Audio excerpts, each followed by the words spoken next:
네, 지금까지 들어온 주요 이슈도 좀 정리해 보겠습니다. 오늘도 아름다운 청년 이우영 아나운서와 함께하겠습니다. 안녕하세요.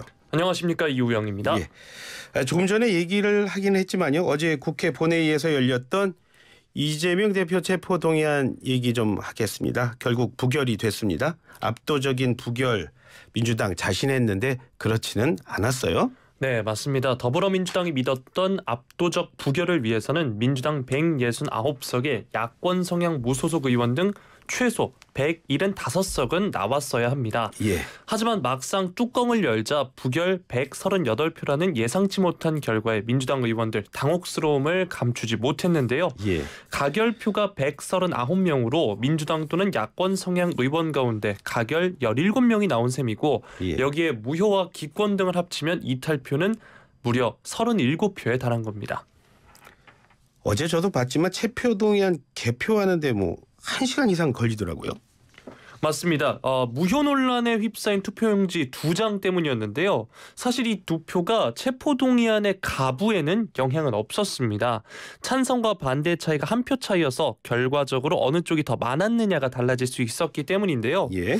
국회법상 투표용지를 보면 가 또는 반대를 의미하는 부를 표기해야 되는데 예. 투표용지에 적힌 글자가 한글로 무인지 혹은 부인지를 두고 여야 위원 사이 이견이 생긴 겁니다. 예. 이 간표 위원들 간 설전이 전체 의원들로 번졌고요. 본회의장엔 고성이 오갔는데 결국 김진표 의장이 원내대표를 불렀는데 이 결과가 팽팽할 것이라는 예상이 나오면서 의견 차이 계속해서 좁혀지지 않았습니다. 결국 김진표 의장이 두 표 중에 한 장은 부결표, 또 한 장은 무효표로 판정을 했습니다. 어떻게 보면 충격적인 결과라고도 할 수 있겠는데 민주당 반응이 궁금한데요.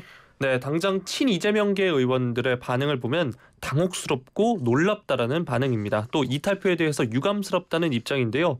박범계 의원의 경우에는 라디오 방송에서 또 한 번 검찰이 영장 청구를 한다면 그때는 공개적이고 투명한 논의를 거쳐 당론으로 결정하는 방안 필요하다 언급을 했고요. 예. 비이재명계에서는 이상민 의원이 라디오 방송에서 이 정도의 숫자는 예상 못했다면서도 지도부가 저변에 흐르는 분위기를 잘 파악하지 못했다 이렇게 말했습니다. 국민의힘 반응도 좀 정리해 주시죠. 네, 국민의힘은 사실상 체포한 가결, 정치적 사망 선고다 이렇게 규정을 했습니다. 예. 정진석 비대위원장은 사실상 체포 동의안이 처리된 것이나 다름없다 생각한다 이렇게 말했고요.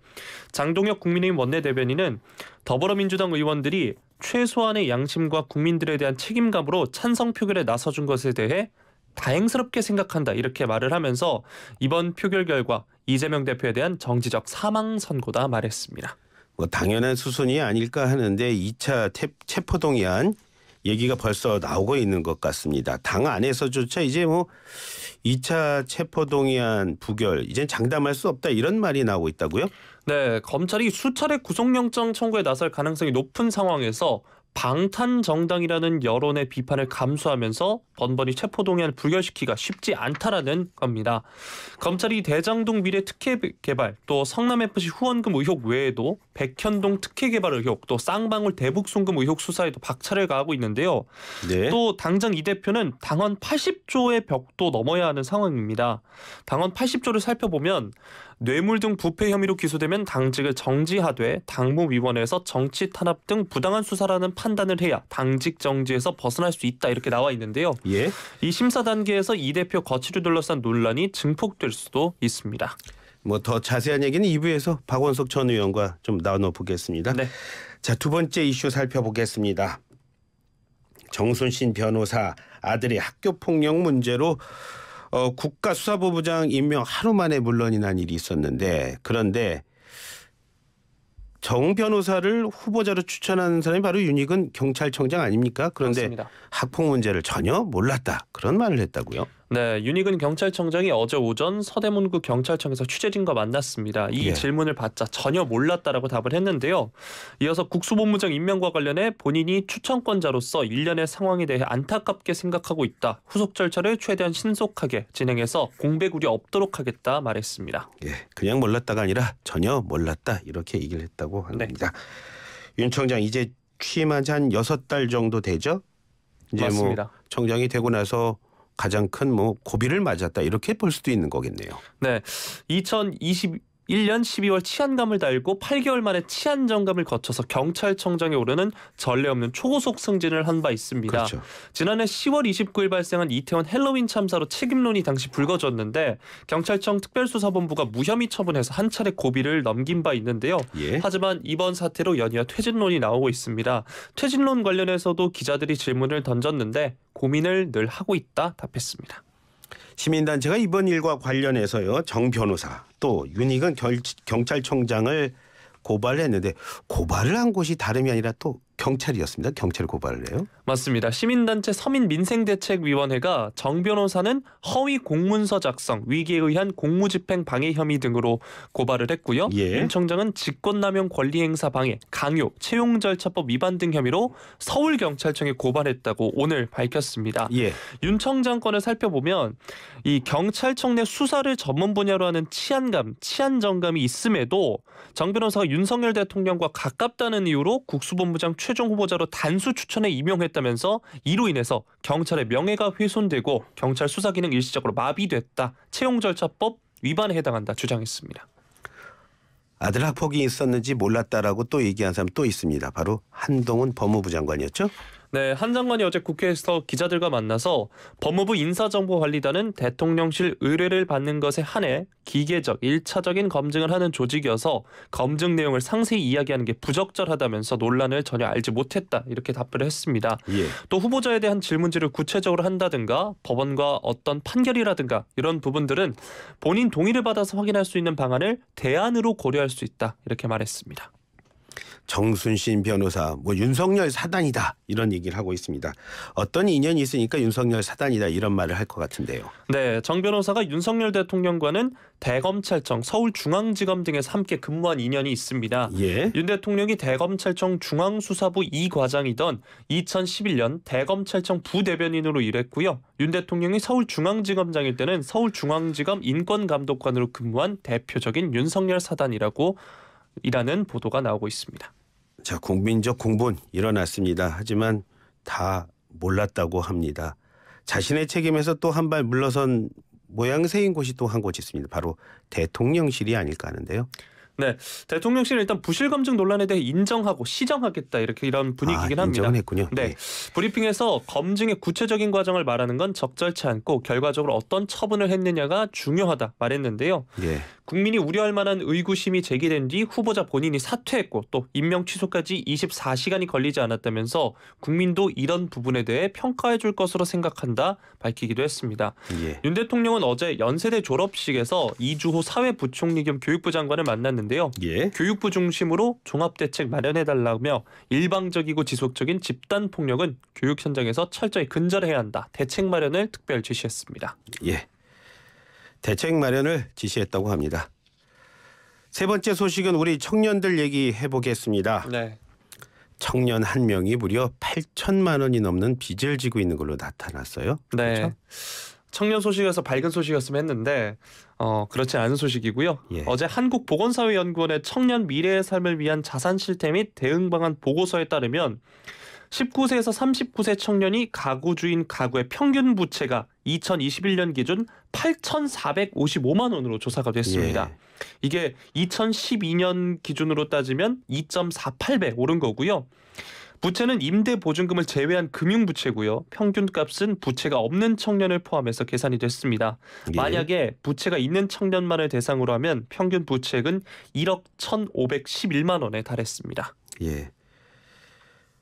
우리 청년들 왜 이렇게 빚이 많은 걸까요?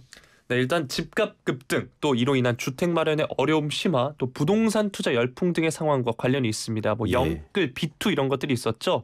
평균 부채액 8,455만 원 중에 79%가 금융기관 담보대출이었고요. 예. 금융기관 신용대출은 1,000만 원이 넘었습니다. 예. 10년 사이에 금융기관 담보대출은 2.6배, 신용대출은 2배 늘어난 수치인데요. 예. 용도별로 보면 주거 마련을 위한 부채가 69%였고요. 사업이나 투자 용도가 1,398만 원이었습니다.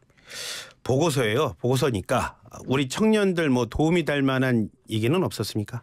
네, 보고서를 보면 청년들이 처한 위험을 낮출 대책도 나와 있습니다. 대책이요. 네, 예. 청년 대상 재무 건강 바우처 사업 실시, 청년 자산 형성 관련 사례 관리 강화, 그리고 부채로 어려움을 겪는 청년 대상 자립 지원 프로그램 제공 등이 있는데 이런 프로그램 등이 제시가 돼 있습니다. 예. 좀 어렵네요. 네.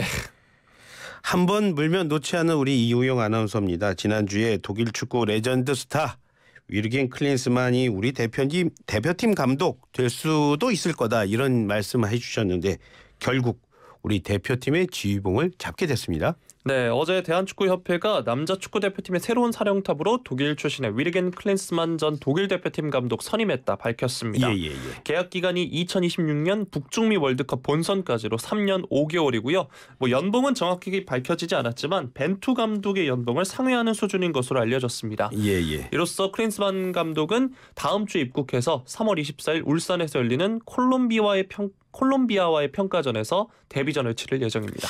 클린스만 이분에 대한 얘기는 지난번에 해주셨고요. 또 저도 뭐 좀 약간 얘기를 했었던 네. 것 같고요.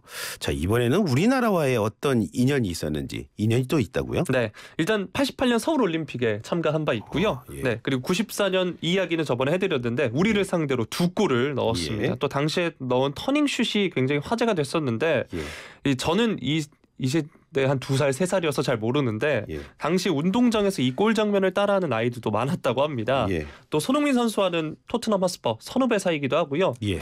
이번 카타르 월드컵에서 기술연구 그룹 일원으로 활동했는데 예. 차두리 FC 서울 유스 강화 실장도 이 일원으로 활동했습니다. 그래서 지금 보도에 따르면 차두리 유스 강화 실장이 독일어에 능통하다 보니까 그렇죠. 예. 클린스만 사단의 일원으로 활동하게 될 가능성도 현재 나오고 있습니다. 아마 거기서 태어났던가요? 네, 그래서 그렇습니다. 네. 그래서 아마 뭐 유창하게 한다 이런 네. 얘기 하더라고요.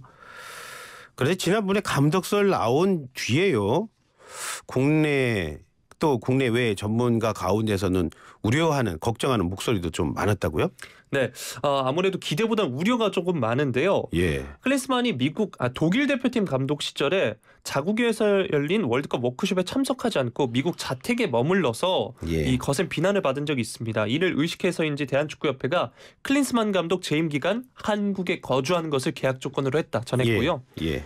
또 미국 대표팀 지휘봉을 내려놓고 한참을 쉬다가 2019년 11월에 독일의 헤르타 베를린 감독을 맡아서 복귀를 했는데 예.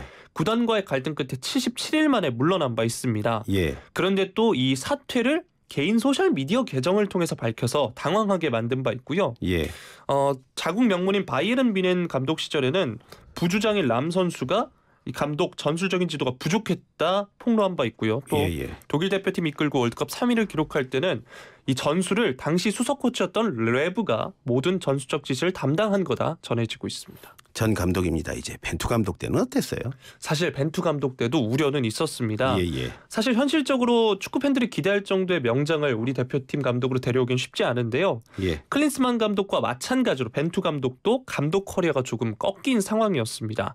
벤투 감독은 우리 대표팀을 맡기 전에 중국 리그의 충칭 리판을 이끌었지만 성적 부진으로 경질됐고요. 예. 이게 가장 큰 약점으로 평가받았는데 하지만 벤투 감독은 어쨌든 불과 한 달 전까지만 해도 감독 커리어를 이어왔고 또 본인의 전술 색채가 뚜렷하고 또 벤투 사단으로 불리는 자신의 코칭 스태프진이 있었다는 게 차이라고 할 수 있겠습니다. 예, 말씀 잘 들었습니다. 네. 이우영 아나운서도 개인 빚이 좀 있나요?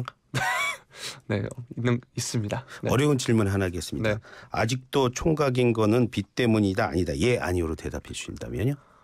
예가 맞는 것 같습니다. 네. 이래서 제가 아름다운 청년이라고 항상 말을 하는 겁니다. 지금까지 이우영 아나운서와 함께했습니다. 고맙습니다. 고맙습니다.